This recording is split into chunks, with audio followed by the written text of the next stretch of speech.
So many pieces all back together now. What's your vision?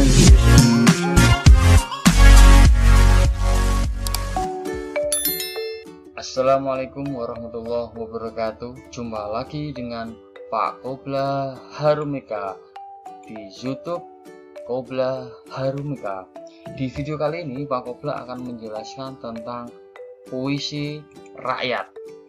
Apa itu yang dimaksud dengan puisi rakyat? Kita simak video berikut ini.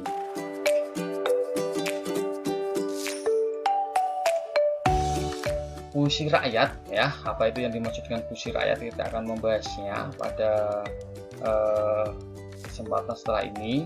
Jadi sebelum kita mempelajari puisi rakyat, pengertian dan yang lainnya, kita akan belajar dulu tentang fokus pada kesempatan kali ini. Jadi yang kita pelajari, ya, kita mengidentifikasi informasi teks puisi rakyat yang meliputi pantun, syair, dan gurindam. Jadi fokus pada pembelajaran kali ini kita mempelajari apa yang dimaksud dengan pantun, bagaimana ciri-cirinya dan contohnya bagaimana. Kemudian yang kedua, syair itu bagaimana, contohnya bagaimana, ciri-cirinya bagaimana.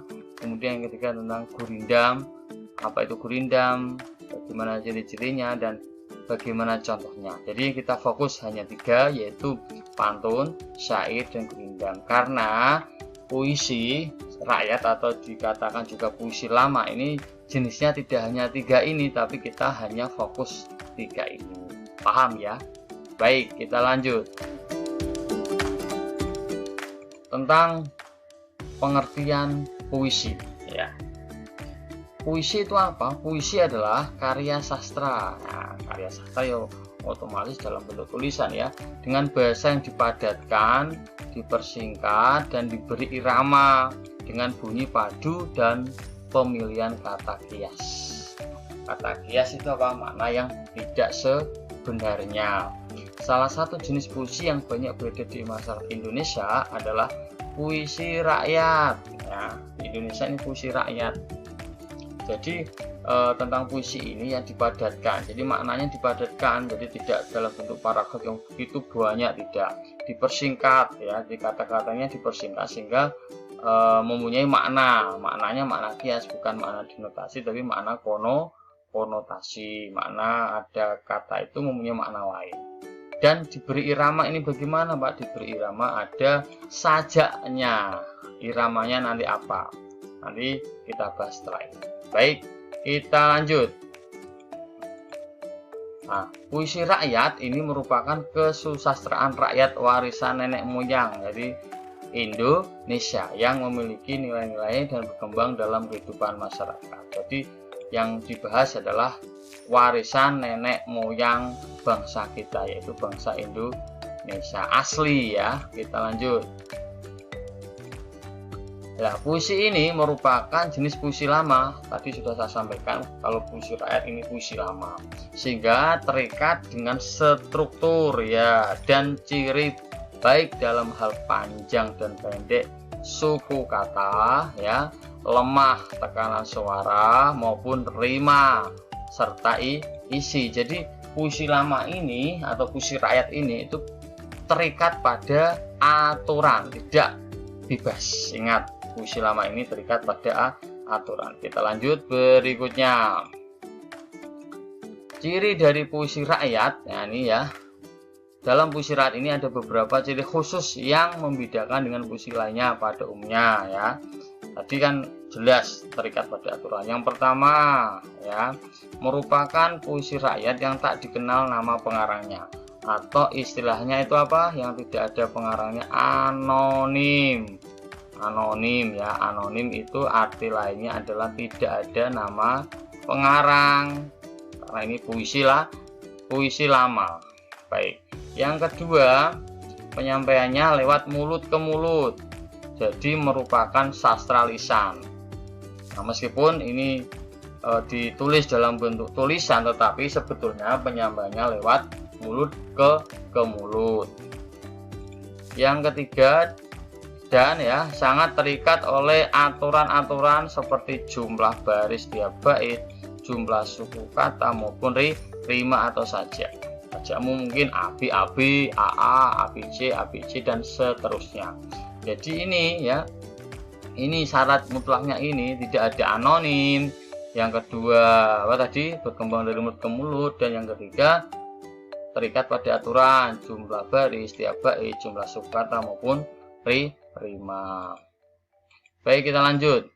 Ciri puisi rakyat, masih kelanjutannya ya. Di samping itu ada beberapa aturan-aturan yang ada dalam puisi lama.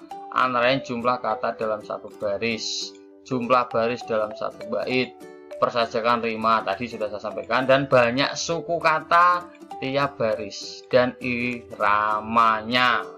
Jadi selain ada nama anonim, tidak ada nama pengarang, kemudian berkembang dari mulut ke mulut, kemudian yang ketiga rima, kemudian ada jumlah suku kata, jumlah baris maupun irama. Itu terikat, jadi tidak sembarangan. Jadi kita harus terikat pada aturan-aturan tersebut. Baik, kita lanjut. Nah, berdasarkan aturan-aturan tersebut ada beberapa jenis puisi rakyat. Di antaranya tadi sudah saya sampaikan, fokus kita pantun, syair, dan gurindam. Untuk lebih jelasnya mengenai ketiga jenis puisi tersebut, nah kita sampaikan, akan Pak Koblas sampaikan penjelasannya. Yang pertama ada pantun. Pantun merupakan bentuk puisi Indonesia, nah, ini ya, atau Melayu yang terdiri atas sampiran dan isi. Tiap baitnya biasanya terdiri atas 4 baris yang bersajak AB. Jadi sajak dalam pantun itu bersajak AB. Nah, pantun dikenal dengan banyak nama di daerah, di mana dalam bahasa Tagalog atau bahasa mana ini Tagalog, Filipina ya, pantun disebut tonton. Dan dalam bahasa Jawa disebut tuntun ya, tuntun ya. Jadi pantun itu dalam bahasa Jawa disebut tuntun. Jadi memang pantun ini merupakan bentuk puisi Indonesia ya. Itu, kita lanjut. Nah, ciri-ciri dari pantun itu apa saja, Pak? Nah, ini jadi yang pertama yang kita pelajari, yang pertama adalah pantun. Ciri-cirinya tiap bait terdiri dari 4 baris. Jadi satu bait, misalnya ini bait pertama itu di sini nanti ada 4 baris. Set ya, di sini ada 4 baris. Ini yang satu bait, nah, atau terdiri dari 4 baris atau lari. Berikutnya tiap baris terdiri atas 8 sampai 12 suku kata. Jadi nanti di baris ini, baris pertama ini nanti harus 8 sampai 12 suku kata. Tidak boleh kurang dari 8, tidak boleh lebih dari 12. Misalkan aku, berarti ada berapa suku kata? 2 suku kata. Kemudian baris kedua juga 8 sampai 12 suku kata, baris ketiga juga 8 sampai 12 suku kata, demikian juga baris keempat 8 sampai 12 suku kata. Bersajak AB. Nah, AB maksudnya di sini itu misalkan di sini tadi ya, di sini ada 4 baris. Nah, di sini maka sajak AB itu maksudnya yang dari paling belakang nanti hurufnya ada A, baris kedua hurufnya B, baris ketiga hurufnya A, baris keempat D. Jadi dinamakan AB ya ini ya, bersajak AB. Baik, kita lanjut. Baris pertama dan kedua, maaf kurang huruf D ya, dan kedua ini sampiran. Jadi ini kan, ini bait pertama terdiri 4 baris. Nah, ini baris pertama, 2, 3, 4. Jadi yang 1 dan 2 ini adalah sampiran, berarti tidak penting ya, hanya sebagai pembuka saja, tidak penting, tidak mempunyai makna. Baik, yang kelima, baris ketiga dan keempat adalah isi, baru ketiga dan keempat isi. Jadi yang nanti kalau disuruh maknanya atau isinya apa, yang kamu lihat hanya di baris ketiga dan keempat, karena baris ketiga dan keempat adalah isi ya, yang mempunyai makna atau arti. Baik, kita lanjut. Nah, ini kita buktikan dengan contohnya. Bagaimana, Pak? Nah, kita bahas. Pisang emas dibawa berlayar, masak sebiji di atas peti. Hutang emas boleh dibayar, hutang budi dibawa mati. Ya, kita cek sajaknya tadi apa, Pak? A, B, A, B, A, B, A, B. Jelas ini baris. Ini anggap saja satu bait ya. Nah, ini baris pertama, baris kedua, baris ketiga, baris keempat. Nah, di sini kalau kamu hitung di sini tadi kan 8 sampai berapa? 12 suku kata ya, suku kata. Kita cek. Pisang 1, 2, emas 1, 2, dibawa 1, 2, 3, berlayar 1, 2, 3. Kita hitung ya. 1, 2, 3, 4, 5, 6, 7, 8, 9, 10. Ada 10 suku kata kan masuk di sini. Nah, berarti kategori pantun syaratnya sudah ada. Tadi cirinya yang pertama, satu bait terdiri 4 baris. Satu baris 8 sampai 12 suku kata. Baris 1 dan 2 adalah sampiran. Sampiran tidak mempunyai makna. Pisang emas dibawa berlayar, masak sebiji di atas peti. Pisang emas kok dibawa berlayar, kan nggak ada maknanya ya. Masak sebiji saja yang dimasak. Yang kita cek adalah isinya ini. Nah, di sini isi baris 34 isi.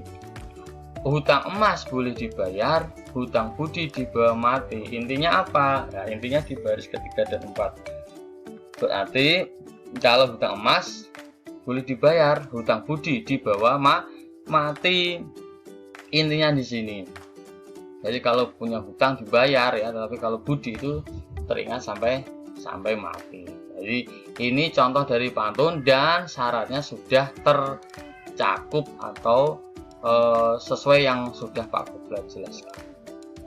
Paham di sini tentang apa yang dimaksud dengan pantun, ciri-cirinya bagaimana, apa itu dimaksud dengan pantun, kemudian contohnya apa sudah saya sampaikan.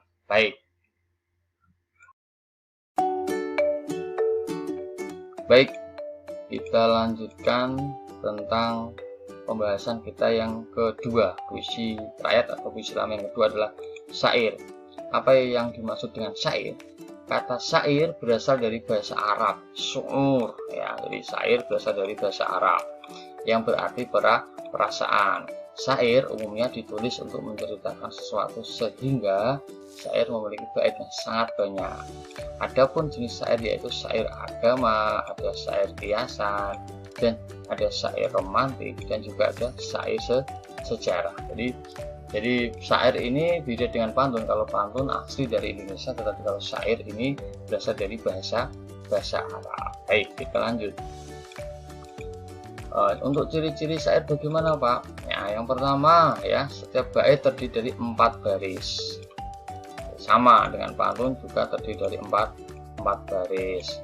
Kemudian setiap baris terdiri 8 sampai 14 suku kata. Kalau pantun kan 8 sampai 12 suku kata. Tetapi kalau syair 8 sampai 14 suku kata. Yang ketiga bersajak A. Kalau pantun kan AB, tetapi kalau syair A. Jadi sama. Kalau A semua, kalau B semua, kalau C semua ya, jadi sama. Yang berikutnya ciri-cirinya semua baris adalah isi. Beda kalau pantun tadi baris pertama dan 2 kan sampiran, baris 3 dan 4 baru isi. Tetapi kalau syair semuanya, keempat semuanya ini adalah isi ya, beda dengan pantun. Baik, 5 ya, bahasa yang digunakan biasanya berupa kiasan atau makna konotasi, tidak makna sebenarnya. Baik, kita lanjut. Contoh syair ya, kita cek. Tadi ada 4 baris ya, sajaknya sama. Ini A. Mana yang A Pak? Ini I. Ini dianggap sama, A semua ya. Semua manusia kan pasti mati, baik petani ataupun menteri, mari kita bercermin diri agar kita tak sampai merugi. Kita cek tadi sukunya 8 sampai 14 suku kata, ya kan? Kalau pantun kan 8 sampai 12, ini sampai 14. Kita cek semua, manusia kan pasti mati. 1, 2, 3, 4, 5, 6, 7, 8, 9, 10, 11, 12. Masuk ya, 12 suku kata. Jadi syair ini keempat-empatnya apa?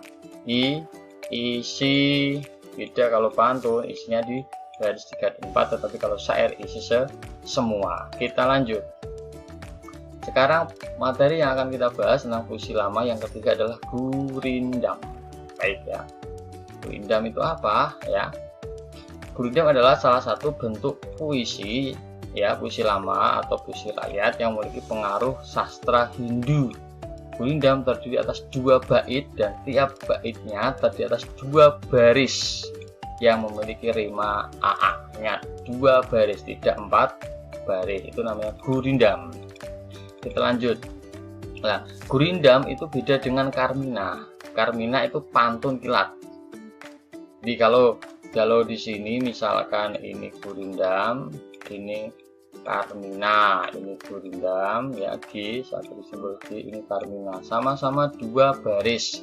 Tetapi kalau pantun kilat atau karmina ini sebab atau syarat. Jadi kalau yang sebab atau syarat ini kalau di karmina, maaf bukan di karmina ya, tapi di gurindam ini sebab, ini akibat. Tetapi kalau di karmina ini sambiran, ini isi. Saya ulangi lagi, kalau di gurindam baris pertama sebab ya, baris kedua akibat, berisi nasihat. Tapi kalau karmina baris pertama ini adalah sambiran, baris kedua baru isi. Di pantun itu baris 1, 2 sambiran, baris 3, 4 isi. Di syair itu baris 1, 2, 3, dan 4 isi semua. Di gurindam sama karmina ini sama 2 baris, tetapi baris 1 dan 2 berbeda makna dalam pengambilan isi ya. Jadi kalau di gurindam 1 adalah sebab, di kedua adalah akibat, tetapi kalau di karmina 1 adalah sambiran, 2 adalah isi. Nanti kalau belum jelas bisa ditanyakan di kolom komentar ya. Baik, kita lanjut. Baik, kita lanjut ke ciri-ciri gurindam. Nah, ciri yang pertama, tiap bait terdiri dari 2 baris. Ingat, 1 bait terdiri 2 baris. Beda dengan pantun dan syair. Kalau pantun dan syair 1 bait terdiri dari 4 baris. Ciri yang kedua, tiap baris memiliki jumlah 10 sampai 14 suku kata.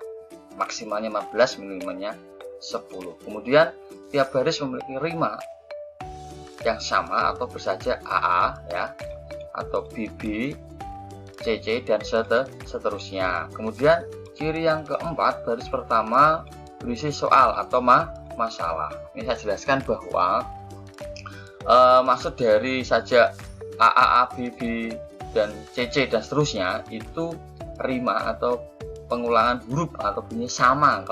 Kalau terakhirnya itu T, maka baris kedua T. Kalau terakhirnya itu R, maka baris kedua R. Itu maksud dari rima yang sama, A, B, CC, dan seterusnya. Baris pertama berisi soal atau masalah, atau bisa dikatakan sebab. Jadi baris pertama sebab. Gitu ya. Kita lanjut untuk ciri yang berikutnya. Ciri yang kelima, gurindam ini baris kedua berisi jawaban atau akibat. Kalau yang pertama tadi sebab, yang kedua adalah akibat dari masalah atau perjanjian pada baris pertama. Kemudian ciri yang keenam, isi gurindam biasanya berupa nasihat, filosofi hidup, atau kata-kata mutiara. Ingat, ini isinya berupa nasihat, filosofi hidup, atau kata-kata mutiara. Karena baris 1 dan 2 saling berkaitan sebab dan akibat, maka untuk mendapatkan isinya kita harus memahami baris 1 dan 2. Semuanya dipahami. Beda dengan pantun. Kalau pantun itu yang dipahami cuma baris 3 dan 4 karena 1 2 adalah sambiran. Beda dengan syair semuanya karena merupakan isi semua itu kalau syair. Baik, kita lanjut. Contohnya bagaimana, Pak? Nah, ini Pak Kobra berikan 2 contoh ya. Ini contoh ya, karena satu bait terdiri dari 2 baris. Ini anggap saja baris pertama, ini anggap saja baris kedua, ini juga anggap saja baris pertama, ini juga kita anggap baris kedua. Kita cek. Belajar janganlah ditunda-tunda, rimanya A. Tunda, karena kamu tidak akan kembali muda A lagi. Maka sama, berarti A rimanya. Pas kebetulan huruf terakhirnya A. Belajar janganlah ditunda-tunda itu persoalan, karena kamu tidak akan kembali muda, jawaban. Ya. Contoh yang kedua ya, ini baris kedua ya. Jika kamu, bait kedua, baris pertama, jika kamu terus menunda, sebab ya ini anggap saja baris pertama. Dan keduanya, hilanglah sudah kesempatan berharga akibat. Nah di sini pas kebetulan A semua jatuhnya ya, A rimanya. Ya. Isinya berupa apa tadi? Petuah, filosofi, juga kata-kata mutiara atau nasihat ya ini. Jika kamu terus menunda, hilanglah sudah kesempatan berharga. Ini saling berkaitan ya. Jadi satu bait dua baris itu untuk gurindam. Cukup ya, ini contoh gurindam yang Pak Kobra sampaikan. Jadi tadi sudah Pak Kobra sampaikan dari pantun, dari syair, dan dari gurindam. Mudah-mudahan dari pembelajaran ini kalian memahami apa itu pantun, contohnya bagaimana, ciri-cirinya bagaimana, apa itu syair, apa itu gurindam, ciri-cirinya bagaimana, dan contohnya bagaimana. Jika kalian masih bingung, membutuhkan jawaban, silakan coret-coret di kolom komentar. Terima kasih. Jangan lupa share dan subscribe. Itu aja yang dapat Pak Kobra sampaikan. Assalamualaikum warahmatullahi wabarakatuh.